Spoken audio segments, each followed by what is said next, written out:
بالله من الشيطان الرجيم. بسم الله الرحمن الرحيم. الحمد لله رب العالمين الرحمن الرحيم مالك يوم الدين إياك نعبد وإياك نستعين اهدنا الصراط المستقيم صراط الذين أنعمت عليهم غير المغضوب عليهم ولا الضالين.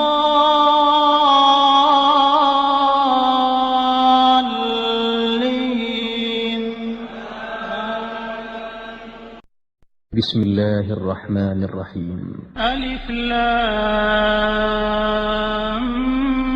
ميم ذلك الكتاب لا ريب فيه هدى للمتقين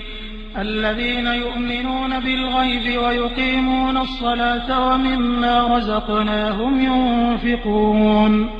والذين يؤمنون بما أنزل إليك وما أنزل من قبلك وبالآخرة هم يوقنون أولئك على هدى من ربهم وأولئك هم المفلحون. إن الذين كفروا سواء عليهم أأنذرتهم أم لم تنذرهم لا يؤمنون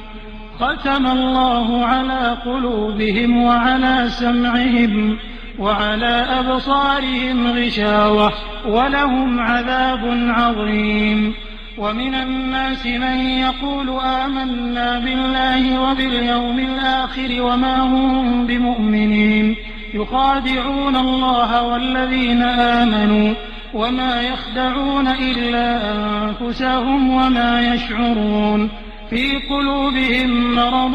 فزادهم الله مرضا ولهم عذاب أليم بما كانوا يكذبون. وإذا قيل لهم لا تفسدوا في الأرض قالوا إنما نحن مصلحون ألا إنهم هم المفسدون ولكن لا يشعرون. وإذا قيل لهم آمنوا كما آمن الناس قالوا أنؤمن كما آمن السفهاء ألا إنهم هم السفهاء ولكن لا يعلمون. وإذا لقوا الذين آمنوا قالوا آمنا وإذا خلوا إلى شياطينهم قالوا إنا معكم إنما نحن مستهزئون الله يستهزئ بهم ويمدهم في طغيانهم يعمهون. أولئك الذين اشتروا الضلالة بالهدى فما ربحت تجارتهم وما كانوا مهتدين. مثلهم كمثل الذي استوقد نارا فلما أضاءت ما حوله ذهب الله بنورهم وتركهم في ظلمات لا يبصرون. صم بكم عمي فهم لا يرجعون. أو كصيب من السماء فيه ظلمات ورعد وبرق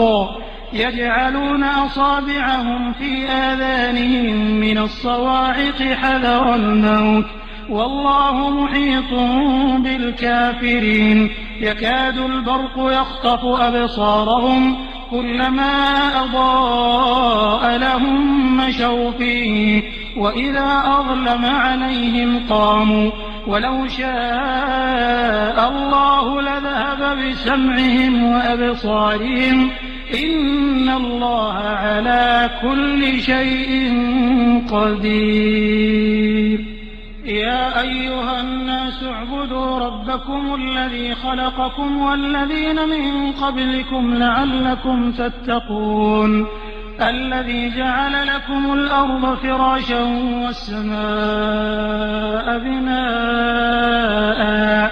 وأنزل من السماء ماء فأخرج به من الثمرات رزقا لكم فلا تجعلوا لله أندادا وأنتم تعلمون.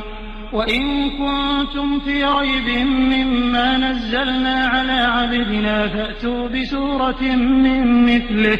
وادعوا شهداءكم من دون الله إن كنتم صادقين فإن لم تفعلوا ولن تفعلوا فاتقوا النار التي وقودها الناس والحجارة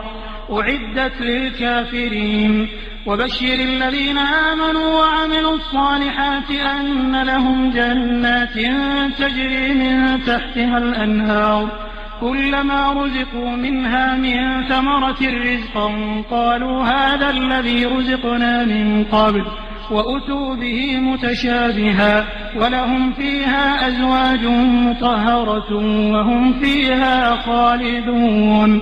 إن الله لا يستحيي أن يضرب مثلا ما بعوضة فما فوقها فأما الذين آمنوا فيعلمون أنه الحق من ربهم وأما الذين كفروا فيقولون ماذا أراد الله بهذا مثلا يضل به كثيرا ويهدي به كثيرا وما يضل به إلا الفاسقين الذين ينقضون عهد الله من بعد ميثاقه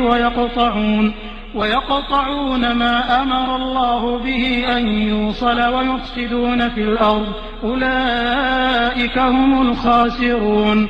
كيف تكفرون بالله وكنتم أمواتا فأحياكم ثم يميتكم ثم يحييكم ثم إليه ترجعون هو الذي خلق لكم ما في الأرض جميعا ثم استوى إلى السماء فسواهن 7 سماوات وهو بكل شيء عليم وإذ قال ربك للملائكة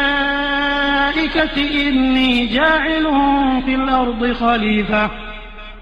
قالوا أتجعل فيها من يفسد فيها ويسفك الدماء ونحن نسبح بحمدك ونقدس لك قال إني أعلم ما لا تعلمون وعلم آدم الأسماء كلها ثم عرضهم على الملائكة فقال أنبئوني بأسماء هؤلاء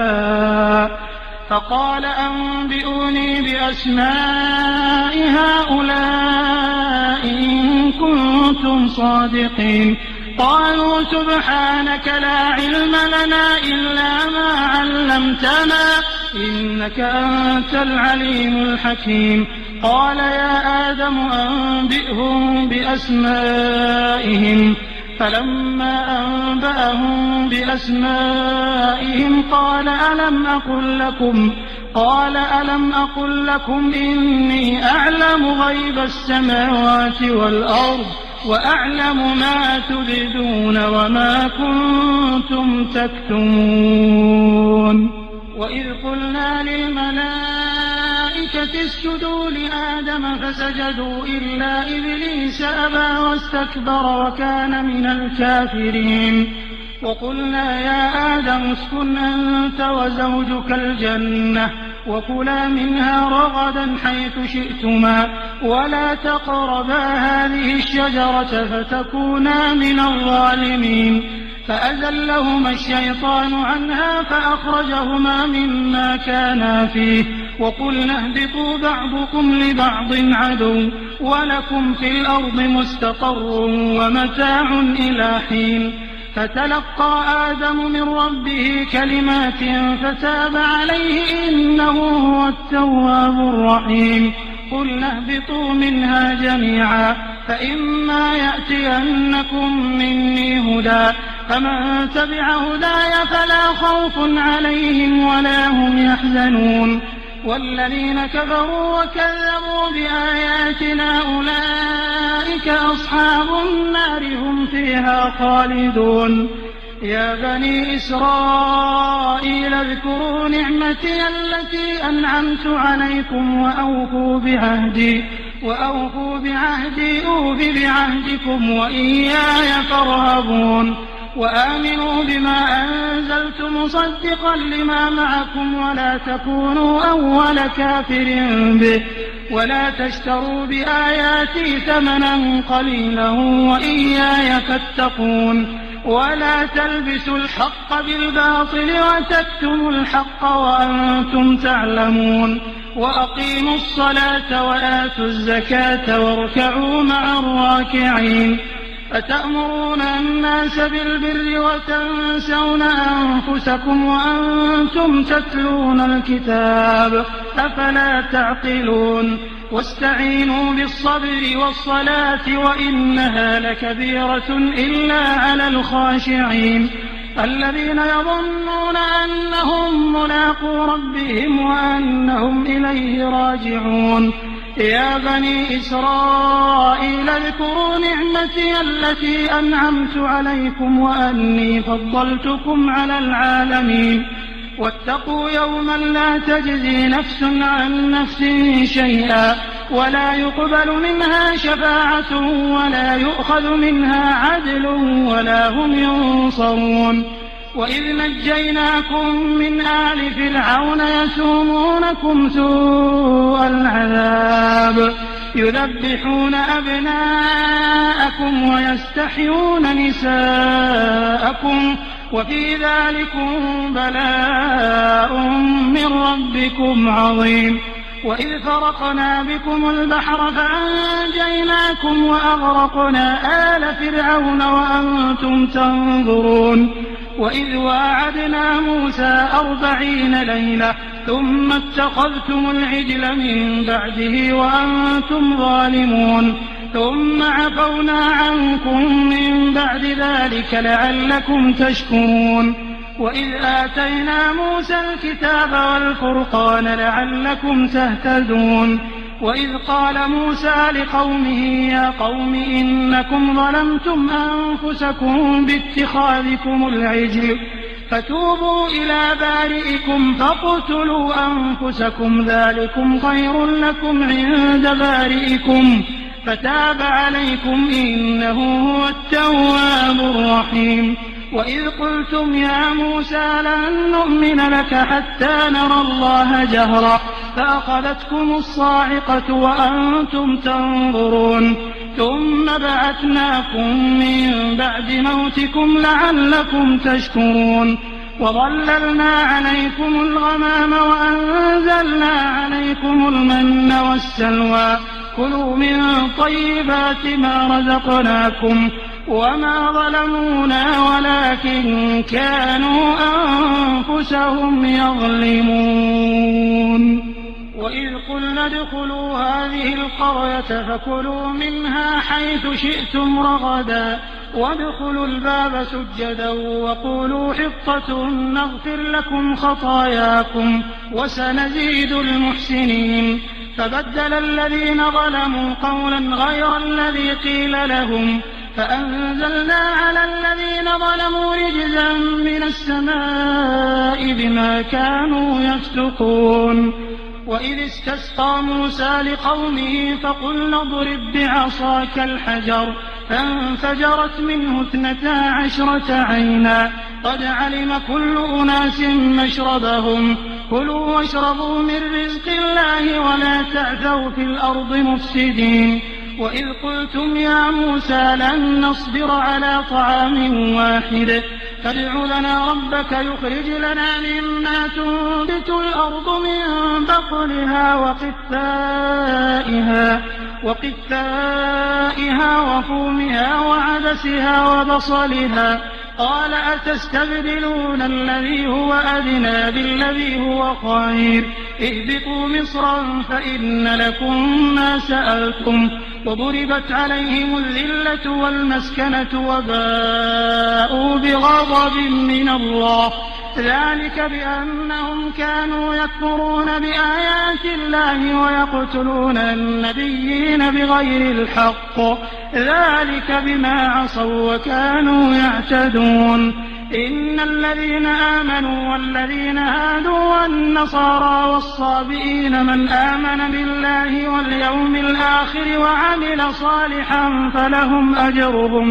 فلهم أجرهم عند ربهم ولا خوف عليهم ولا هم يحزنون وإذ أخذنا ميثاقكم ورفعنا فوقكم الطور خذوا ما آتيناكم بقوة واذكروا ما فيه لعلكم تتقون ثم توليتم من بعد ذلك فلولا فضل الله عليكم ورحمته لكنتم من الخاسرين ولقد علمتم الذين اعتدوا منكم في السبت فقلنا لهم كونوا قردة خاسئين فجعلناها نكالا لما بين يديها وما خلفها وموعظة للمتقين. وإذ قال موسى لقومه إن الله يأمركم أن تذبحوا بقرة قالوا أتتخذنا هزوا قال أعوذ بالله أن أكون من الجاهلين. قالوا ادع لنا ربك يبين لنا ما هي قال إنه يقول إنها بقرة لا فارض ولا بكر عوان بين ذلك فافعلوا ما تؤمرون. قالوا ادع لنا ربك يبين لنا ما لونها قال إنه يقول إنها بقرة صفراء فاقع لونها تسر الناظرين. قالوا ادع لنا ربك يبين لنا ما هي إن البقرة شابه علينا وإنا إن شاء الله لمهتدون. قال إنه يقول إنها بقرة لا ذلول تثير الأرض ولا تسقي الحرث مسلمة لا شية فيها. قالوا الآن جئت بالحق فذبحوها وما كادوا يفعلون. وإذ قتلتم نفسا فادارأتم فيها والله مخرج ما كنتم تكتمون. فقلنا اضربوه ببعضها كذلك يحيي الله الموتى ويريكم آياته لعلكم تعقلون. ثم قست قلوبكم من بعد ذلك فهي كالحجارة أو أشد قسوة وإن من الحجارة لما يتفجر منه الأنهار وإن منها لما يشقق فيخرج منه الماء وإن منها لما يهبط من خشية الله وما الله بغافل عما تعملون. أفتطمعون أن يؤمنوا لكم وقد كان فريق منهم يسمعون كلام الله ثم يحرفونه من بعد ما عقلوه وهم يعلمون. وإذا لقوا الذين آمنوا قالوا آمنا وإذا خلا بعضهم إلى بعض قالوا أتحدثونهم بما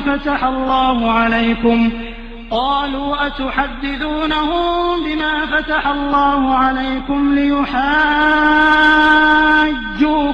به عند ربكم أفلا تعقلون. أولا يعلمون أن الله يعلم ما يسرون وما يعلنون. ومنهم أميون لا يعلمون الكتاب إلا أماني وإن هم إلا يظنون. فويل للذين يكتبون الكتاب بأيديهم ثم يقولون هذا من عند الله ليشتروا به ثمنا قليلا فويل لهم مما كتبت أيديهم وويل لهم مما يكسبون. وقالوا لن تمسنا النار إلا أياما معدودة قل أتخذتم عند الله عهدا فلن يخلف الله عهده أم تقولون على الله ما لا تعلمون. بلى من كسب سيئة وأحاطت به خطيئته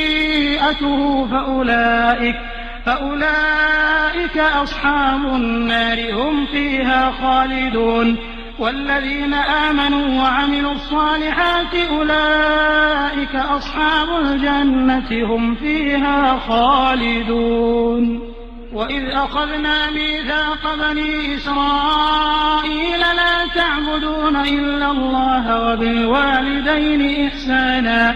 وذي القربى واليتامى والمساكين وقولوا للناس حسنا وأقيموا الصلاة وآتوا الزكاة ثم توليتم إلا قليلا منكم وأنتم معرضون وإذ أخذنا ميثاقكم لا تسفكون دماءكم ولا تخرجون أنفسكم من دياركم ثم أقررتم وأنتم تشهدون ثم أنتم هؤلاء تقتلون أنفسكم وتخرجون فريقا منكم من ديارهم تظاهرون عليهم بالإثم والعدوان وإن يأتوكم أسارى تفادوهم وهو محرم عليكم إخراجهم أفتؤمنون ببعض الكتاب وتكفرون ببعض فما جزاء من يفعل ذلك منكم إلا خزي في الحياة الدنيا ويوم القيامة يردون إلى أشد العذاب وما الله بغافل عما تعملون أولئك الذين اشتروا الحياة الدنيا بالآخرة فلا يخفف عنهم العذاب ولا هم ينصرون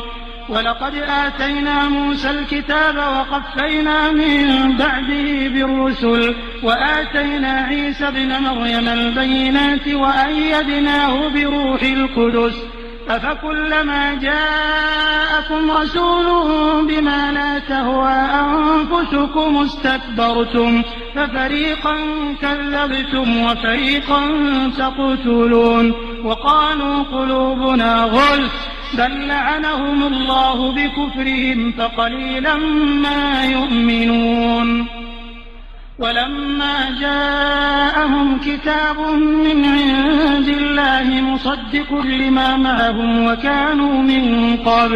وكانوا من قبل يستفتحون على الذين كفروا فلما جاءهم ما عرفوا كفروا به فلعنة الله على الكافرين بئس ما اشتروا به أنفسهم أن يكفروا بما أنزل الله بغيا أن ينزل الله من فضله على من يشاء من عباده فباءوا بغضب على غضب وللكافرين عذاب مهين وإذا قيل لهم آمنوا بما أنزل الله قالوا نؤمن بما أنزل علينا ويكفرون بما وراءه وهو الحق مصدقا لما معهم قل فلم تقتلون أنبياء الله من قبل إن كنتم مؤمنين ولقد جاءكم موسى بالبينات ثم اتخذتم العجل من بعده وأنتم ظالمون وإذ أخذنا ميثاقكم ورفعنا فوقكم الطور خذوا ما آتيناكم بقوة واسمعوا قالوا سمعنا وعصينا وأشربوا في قلوبهم العجل بكفرهم قل بئس ما يأمركم به إيمانكم إن كنتم مؤمنين قل إن كانت لكم الدار الآخرة عند الله خالصة من دون الناس فتمنوا الموت إن كنتم صادقين ولن يتمنوه أبدا بما قدمت أيديهم والله عليم بالظالمين ولتجدنهم أحرص الناس على حياة ومن الذين أشركوا يود أحدهم لو يعمر 1000 سنة وما هو بمزحزحه من العذاب أن يعمر والله بصير بما يعملون قل من كان عدوا لجبريل فإنه نزله على قلبك بإذن الله مصدقا لما بين يديه وهدى وبشرى للمؤمنين من كان عدوا لله وملائكته ورسله وجبريل وميكال فإن الله عدو للكافرين ولقد أنزلنا إليك آيات بينات وما يكفر بها إلا الفاسقون أوكلما عاهدوا عهدا نبذه فريق منهم بل أكثرهم لا يؤمنون ولما جاءهم رسول من عند الله مصدق لما معهم نبذ فريق من الذين أوتوا الكتاب كتاب الله وراء ظهورهم كأنهم لا يعلمون واتبعوا ما تتلو الشياطين على ملك سليمان وما كفر سليمان ولكن الشياطين كفروا يعلمون الناس السحر وما أنزل على الملكين ببابل هاروت وماروت وما يعلمان من أحد حتى يقولا إنما نحن فتنة فلا تكفر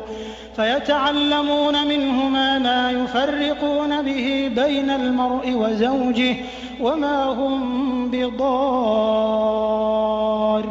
به من أحد إلا بإذن الله ويتعلمون ما يضرهم ولا ينفعهم ولقد علموا لمن اشتراه ما له في الآخرة من خلاق ولبئس ما شروا به أنفسهم لو كانوا يعلمون ولو أنهم آمنوا واتقوا لمثوبة من عند الله خير لو كانوا يعلمون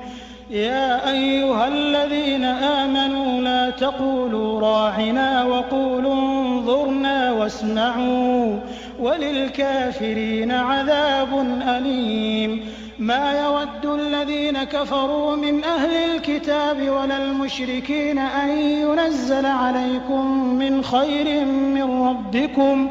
والله يختص برحمته من يشاء والله ذو الفضل العظيم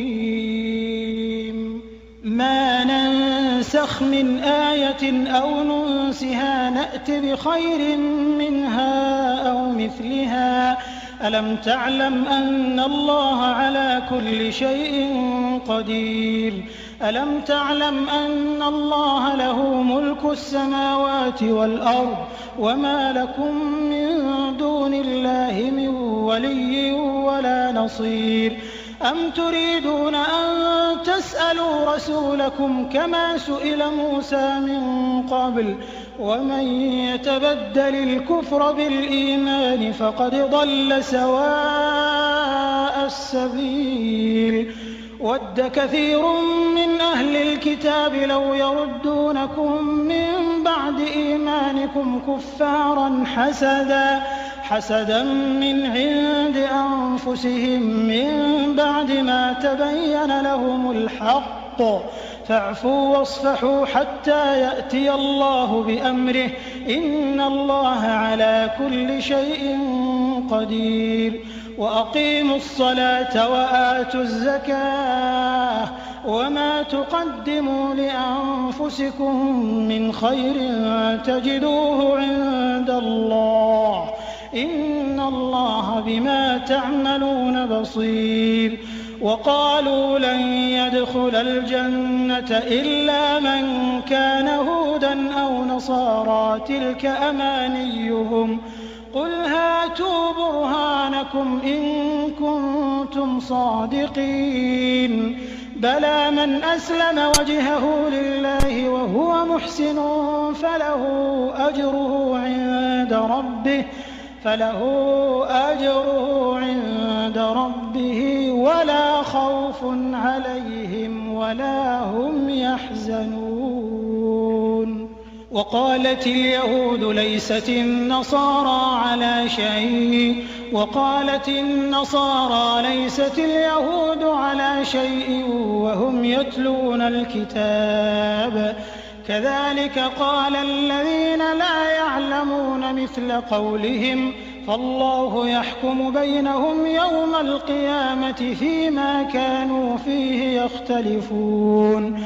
ومن أظلم ممن منع مساجد الله أن يذكر فيها اسمه وسعى في خرابها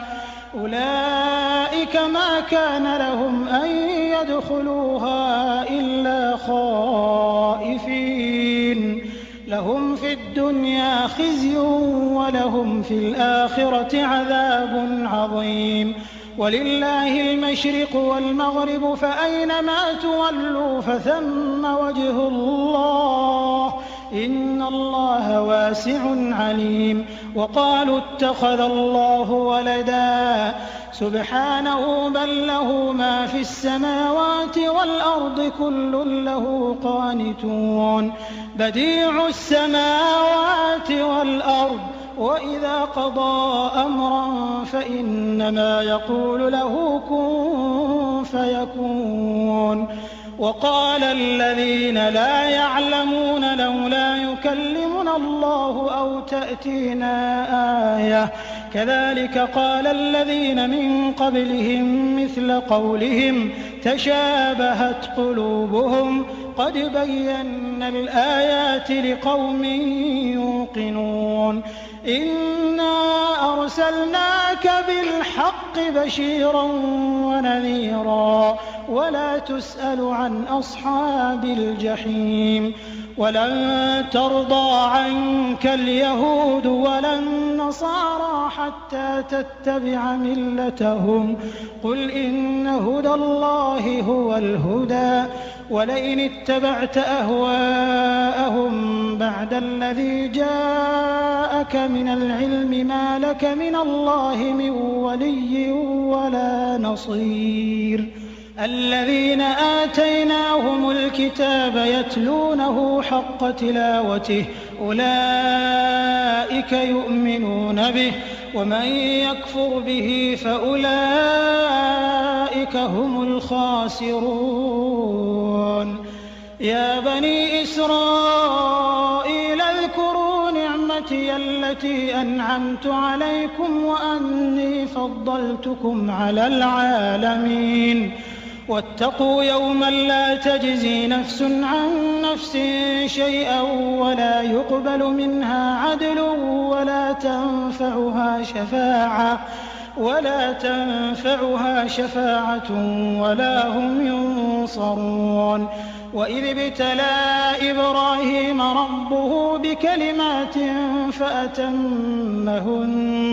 قال إني جاعلك للناس إماما قال ومن ذريتي قال لا ينال عهد الظالمين. وإذ جعلنا البيت مثابة للناس وأمنا واتخذوا من مقام إبراهيم مصلى وعهدنا إلى إبراهيم وإسماعيل أن طهرا بيتي للطائفين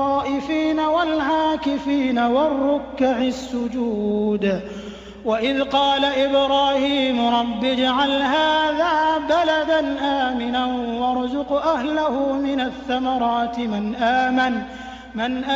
منهم بالله واليوم الآخر قال ومن كفر فأمتعه قليلا ثم أضطره إلى عذاب النار وبئس المصير. وإذ يرفع إبراهيم القواعد من البيت وإسماعيل ربنا تقبل منا إنك أنت السميع العليم ربنا واجعلنا مسلمين لك ومن ذريتنا ذريتنا أمة مسلمة لك وأرنا مناسكنا وتب علينا إنك أنت التواب الرحيم ربنا وابعث فيهم رسولا منهم يتلو عليهم آياتك ويعلمهم الكتاب والحكمة ويزكيهم إنك أنت العزيز الحكيم ومن يرغب عن ملة إبراهيم إلا من سفه نفسه ولقد اصطفيناه في الدنيا وإنه في الآخرة لمن الصالحين إذ قال له ربه أسلم قال أسلمت لرب العالمين ووصى بها إبراهيم بنيه ويعقوب يا بني إن الله اصطفى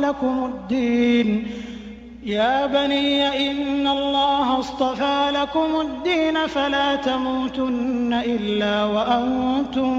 مسلمون أم كنتم شهداء إذ حضر يعقوب الموت إذ قال لبنيه ما تعبدون من بعدي قالوا نعبد إلهك وإله آبائك إبراهيم وإسماعيل وإسحاق إلها واحدا ونحن له مسلمون تلك أمة قد خلت لها ما كسبت ولكم ما كسبتم ولا تسألون عما كانوا يعملون وقالوا كونوا هودا أو نصارى تهتدوا قل بل ملة إبراهيم حنيفا وما كان من المشركين قولوا آمنا بالله وما أنزل إلينا وما أنزل إلى إبراهيم وإسماعيل وإسحاق ويعقوب والأسباط وما أوتي موسى وعيسى وما أوتي النبيون من ربهم لا نفرق بين أحد منهم ونحن له مسلمون فإن آمنوا بمثل ما آمنتم به فقد اهتدوا وإن تولوا فإنما هم في شقاق فسيكفيكهم الله وهو السميع العليم صبغة الله ومن أحسن من الله صبغة ونحن له عابدون قل أتحاجوننا في الله وهو ربنا وربكم ولنا أعمالنا ولكم أعمالكم ونحن له مخلصون أم تقولون إن إبراهيم وإسماعيل وإسحاق ويعقوب والأسباط كانوا هودا أو نصارى قل أأنتم أعلم أم الله ومن أظلم ممن كتم شهادة عنده من الله وما الله بغافل عما تعملون تلك أمة قد خلت لها ما كسبت ولكم ما كسبتم ولا تسألون عما كانوا